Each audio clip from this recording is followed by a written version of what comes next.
I recently did a video about how to tell if a house is junk in under 10 minutes, and I got a lot of phone calls and a lot of text messages about that video.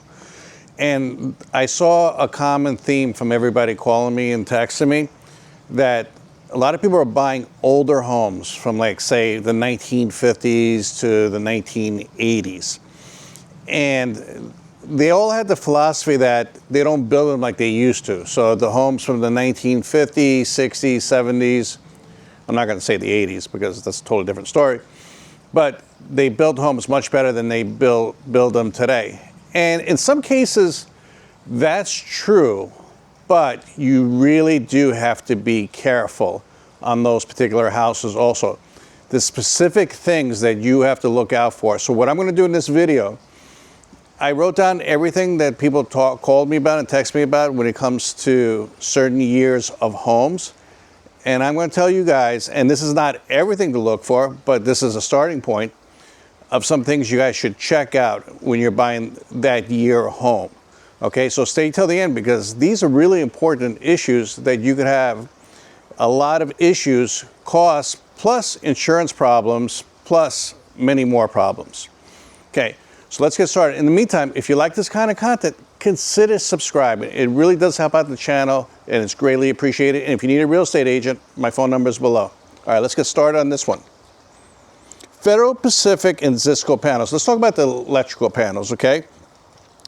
So Federal Pacific, I'm going to put some images up so you guys know what I'm talking about. Federal Pacific panels installed from, they say, 1950s all the way through the 1980s. Zinsco panels, 1960 to 1970s, and Pushmatic panels, 1950s to 1970s, okay? These panels, insurance companies do not like them, okay? There was documents of failures on them. Some of them said that, they had fire hazards. Insurance companies, like I said before, do not like them. So when you're looking at those year homes, older, including 1980s, you really should walk straight to the electrical panel, open it up, and see what brand it is, and then just do a quick Google search of that brand and see what's going on with it. But I'll tell you this much. If it's older and it looks like different color breakers, most likely it's one of those older panels. Insurance companies aren't going to like them. And it's a big problem here in Florida, but it's a problem everywhere else too. So check that out. That's the number one thing. And like I said, stay till the end because that's just the tip of the iceberg. And the average cost, like people have said too, I saw panels, the average cost is about $2,000, $2,300 to replace them. But I saw some panels up to like $5,000 to replace them because of the situation that it was in. So consider that when you're looking at these houses. All right. Another issue is aluminum branch wiring. It peaked around 1965 to 1973. So if you're looking at houses in that age group, and it's not like I'm not saying for you to check out the outlets and take the covers off and see what kind of branch wiring there is, but when you're doing an inspection, make sure the inspector is taking the panel cover off that's licensed and does it in a safe way, and make sure there's no aluminum branch wiring, okay? Because insurance companies, don't like them again, and they expand, okay? Loose connections, it causes a whole bunch of issues, okay? There's ways to remedy it, like they put pigtails on them with copper on there and everything, but sometimes you might have to rewire the whole house, okay? And I'm not saying multi-strand aluminum wiring because that's still common for the mains coming in. I'm talking about a solid piece of aluminum into a breaker, all right? I'll try to put some photos up here to give you guys an idea, but really, really talk to your inspector about it. Say, hey, listen, I really want to know if this house has any aluminum wiring in there, okay? Because that could be a really expensive issue. Okay, polybutylene plumbing, okay? You guys could check this out when you go into a house. It was like from 1978 to, believe it or not, 1990s they used it. It's a great pipe, and you'll see like a gold wedding band on the top of it, okay? And these degrade, they had a lot of degradation problems. They don't do them anymore. They don't I still run into it all the time, but people, insurance companies again, don't like them, and then they start leaking all the time. Okay, I find them a lot in manufactured homes. So if you're buying a manufactured home, good chances if you open up underneath the kitchen cabinet or the bathroom cabinet, you're going to see great piping there. And if it goes into the belly pan, that's a big, big issue, but they also used it in houses. So talk to your inspector. If you see it, okay, I'm not saying kill the deal because it's polybutylene plumbing, but just keep in mind that insurance companies aren't going to like it. They might charge you a premium on your insurance, and it's really easy for you to just go in, you know, especially if you're buying a house around that age, what would I say, 1978 to 1990s. Look underneath the kitchen sink, look underneath the bathroom sinks, and just see if there's any gray piping on there. And there'll be some lettering too. You'll see some lettering that might even say polybutylene plumbing, or there'll be initial right on the piping itself, because that could go into the thousands. All right. While we're talking about plumbing, let's talk about galvanized plumbing. All right, because galvanized plumbing is another issue. And that was really common from the 1940s to the 1960s. So if you're buying a house in that age group, okay, they rust internally, water pressure drops on those things, okay, they leak, you know, there's so many issues. And again, insurance companies don't like them because they degrade over time. And then I see some people putting galvanized plumbing attached to copper plumbing. You know, then you have a galvanic reaction. It's like a chemical reaction. You're not supposed to do that, and it degrades even faster. So again, how do you see that? Well, go look at, just look again, look at the plumbing. Look where the water heater is. See if you see any galvanized plumbing. I'll try to put a photo up here to show you what it looks like. But if the house has galvanized plumbing, because you're buying that, especially if it's in the foundation, you know, sometimes what they do is they put the galvanized plumbing and then they pour cement right over it and everything. So it's not like it's easy to get to. But that's a red flag for that years of home. Again, 1940s to 1960s, galvanized plumbing. Okay, so now let's talk about cast iron drain lines. You know me, I'm a big believer in sewer scopes. That's when you put a camera down, okay? And it was common, cast iron drain lines are from the 1950s to 1970s, all right? But if you see some of the photos of it's just all scaling inside. It's closing up from the scaling and stuff. It's rusting from the bottom. So many issues. So talk to your inspector. And if you have an idea that's going to be cast drainage, you're looking anywhere from $15,000. I talked to some companies that replace them around here, $15,000 to $40,000. So let's repeat. Okay, 1950s to 1970s, especially slab homes. You know, like the Florida homes, they just have a slab and they built a house and then they put all the, you know, cast iron inside the cement. You might be asking for a lot of issues when it comes to that. And that can get really expensive to fix. I want to stick to clay sewer lines, okay? If there's a chance the house has clay sewer lines, again, I'll try to put a photo up here so you guys could see it, and there's any trees, okay, there's a good chance those roots from those trees have broken into the sewer lines. And then when you move in, you're going to be flushing toilet paper, whatever you're going to be flushing down there, and it's going to start backing up, and it's going to back up your toilets and your tubs, all your drain lines. And like I told them, I said, hey, let's do a sewer scope because, you know, I think these sewer lines are really old because they're responsible from the house to the street. And I was going to charge them $250 or $275 to do this one. I literally put a camera down there all the way to the drop of the street. And I videotape it, give them a video, and then if there's a problem, give them a report on the problem. So they have both, but they didn't want to do it. 5 months later, 6 months later, you know, they had issues. So they had to dig up part of their front yard because they're responsible, again, from the street to the city connection, but they had to go underneath their home a little bit too. So that could have been something that they could have negotiated with the seller if I found a problem. But they tried to go, listen, I know $275 is not cheap, you know, to some people, especially buying a house. But if you're spending $300,000-$400,000 on a house, okay, and it's an older house from the 40s to the 70s, okay, there might not be a big oak tree in the front of the house then, but there might be one now. You know, I mean, might not be there now, but it might have been past.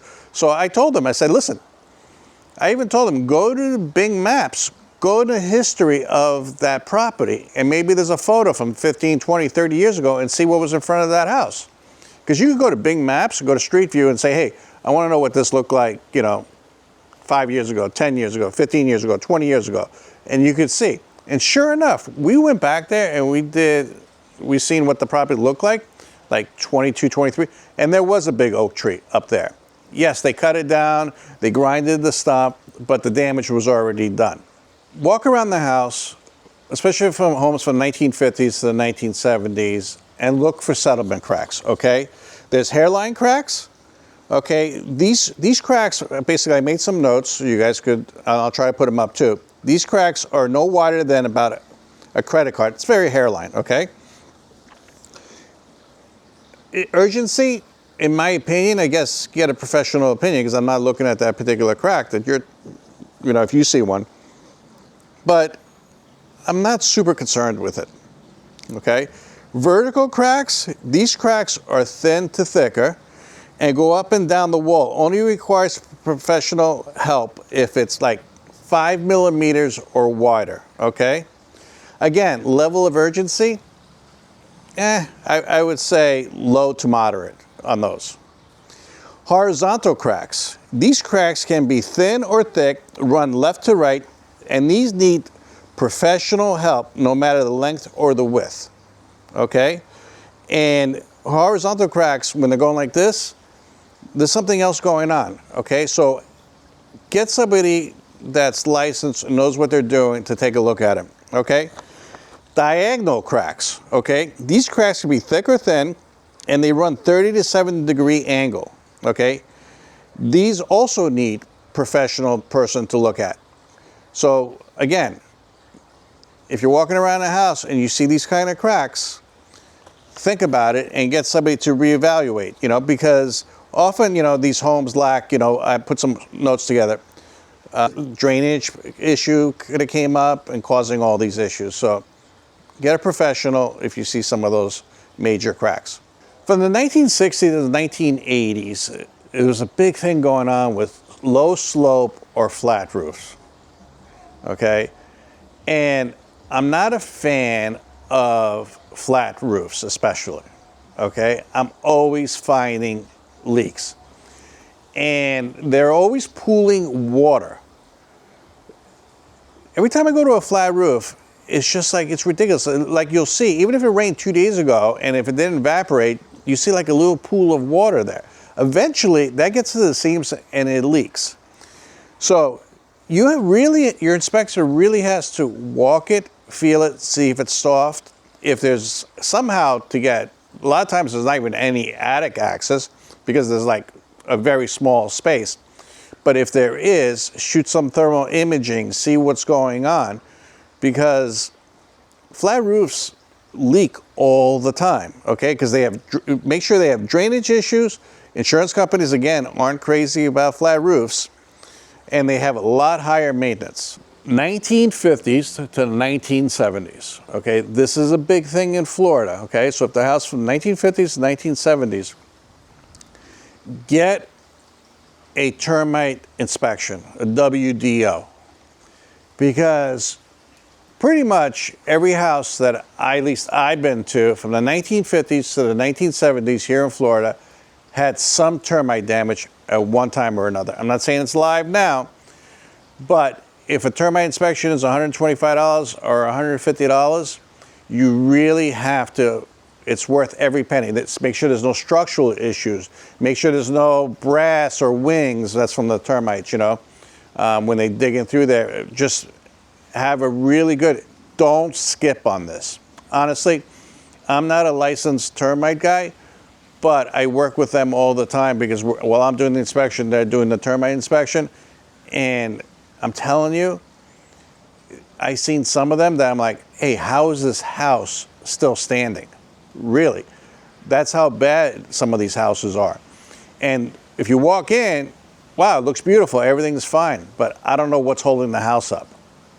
So from 1950s to 1970s, do a termite inspection. 1930s to 1970 homes, okay? You really have to consider this, okay? Asbestos materials.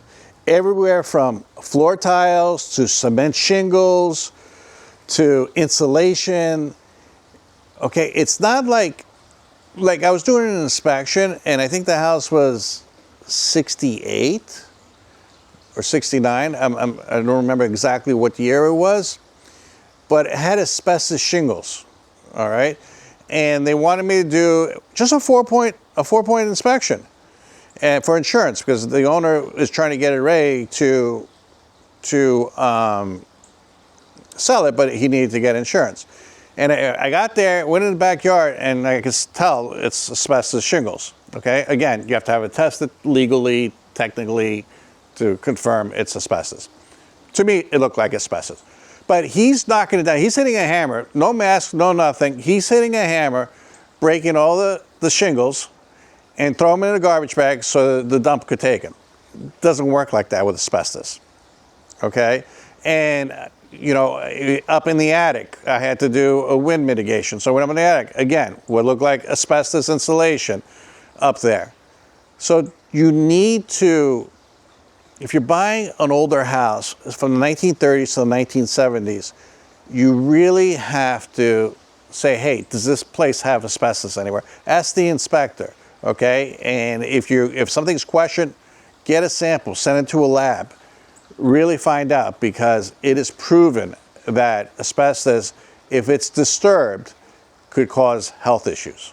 And let's finish up with lead-based paint, okay? There's some disclosure, 1978 to older, okay? You're gonna get a disclosure because I think in Florida they still do lead-based disclosures on there, okay? And again, it's probably painted over 20 times since, if it's an older home, but I still find lead-based paint, what to me appears to be lead-based paint, you know, around windows, you know, especially old original windows, trim and all that stuff. So test for that also. These things, they build homes great. I mean, I inspected some homes from 1894, 1875 in Tarpon Springs. And I'm telling you, those houses are going to be there long after we're gone, okay? They did build them really, really good. The wood is mature wood. Everything was, forget about it, they used horsehair, you know, to make some plaster. But again, on those houses, I found live, you know, knob and tube wiring. That's basically wiring that is exposed. That lets electricity run through up in the attic. So like if you're buying like a really, really old home, ask the inspector, hey, could you find out if it has knob and tube wiring, or is it cloth wiring? Because cloth wiring is another thing that insurance companies don't like. Basically, all the electrical wires are wrapped in cloth. Anyways, I had to do this video because I got so many phone calls, so many text messages, emails, messages from that other video, which I will post below so you guys can watch it. But take into consideration the year of the home that you're buying and what was the common problems for that year. That's today's video. Again, do me a favor, consider subscribing. It really does help out this channel. It's very motivational for me to keep going because I want to help everybody as much as I can when it comes to real estate issues. Again, if you need a real estate agent, my phone number is below. Watch this video right here. I just told you 3 things to do. That's probably too much, but it's a good video. All right. I'll actually put the video, the one I was telling you about that you should watch. Thanks, and I'll talk to you later. Bye-bye.